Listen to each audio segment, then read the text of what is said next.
For the latest update, press the subscribe button and hit the bell icon.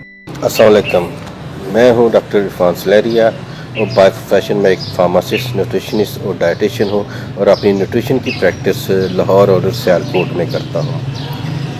अभी जो इस video में आपके साथ मैं इंफॉर्मेशन शेयर करूंगा वो रिगार्डिंग रमज़ान के पॉइंट ऑफ व्यू से भी है कि हमारे पास जो पेशेंट रिपोर्ट होते हैं या आते हैं वो अक्सर ये हमें शिकायत करते हैं कि डॉक्टर साहब हमें रमज़ान में कब्ज़ है, सीने में जलन है, तेज़ाबियत है, बदहज़मी है, तो इससे हम कैसे छुटकारा हासिल कर सकते हैं।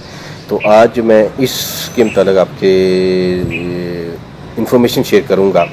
तो रमज़ान में होता यह है कि हमारी डाइटरी हैबिट बहुत ज़्यादा चेंज हो जाती है। हम ओवर ईटिंग बहुत ज़्यादा करते हैं। नफ्सियाती तौर पे साइकोलॉजिकली आप कह सकते हैं कि जब हम सहरी करते हैं तो हमारे ज़हन में ये होता है कि हमने 15-16 घंटे कुछ नहीं खाना तो हम ज़्यादा से ज़्यादा खा लें।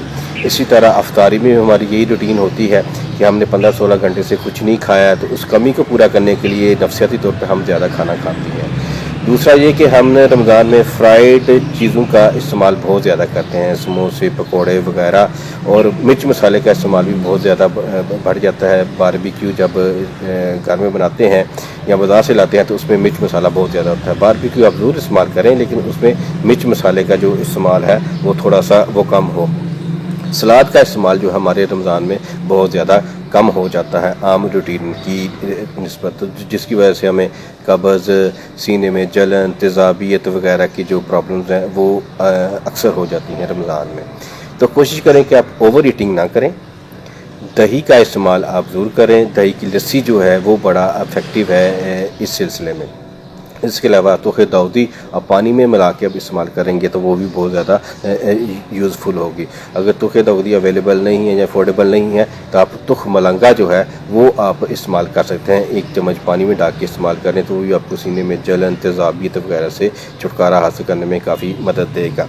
सलाद का ज़रूर इस्तेमाल करें। सहरी और अफ्तार में कुछ लोग कहते हैं कि हमें रात को जब हम सलाद इस्तेमाल करते हैं हमें डिस्कम्फर्ट होती है, तो इसका लिए है कि आप दूसरी चीज़ें ना सिर्फ एक खीरा काट के वो आप इस्तेमाल कर लें तो वो काफ़ी इफ़ेक्टिव होगा। सब्ज़ियाँ और फलों का इस्तेमाल ज़रूर करें। इससे जो फाइबर मिलेगा वो आपको जो कब्ज़ होगी, कॉन्स्टिपेशन होगी, उसको रिलीव करने में काफ़ी हेल्प आउट करेगा। तो एक डिटॉक्स वाटर मैं आपको बताता हूँ, अगर आप उसका इस्तेमाल करेंगे तो उससे आपको सीने में जलन, तेज़ाबियत वगैरह, बदहज़मी से छुटकारा हासिल करने में काफ़ी मदद मिलेगी। वो कुछ इस तरह से है कि आप कोशिश करें कि सौंफ 1 चम्मच ले लें, फिर इसके अलावा पुदीने की 1 डंडी ले लें और इलायची कोई थोड़ी 3-4 इलायची 1.5 लीटर पानी में भिगो के रख दें और उसको अफ्तार और सहरी के दरमियान इस्तेमाल करें तो ये भी काफ़ी इफ़ेक्टिव होगा आपके लिए सीने में जो तेज़ाबियत होता है उसको ओवरकम करने के लिए।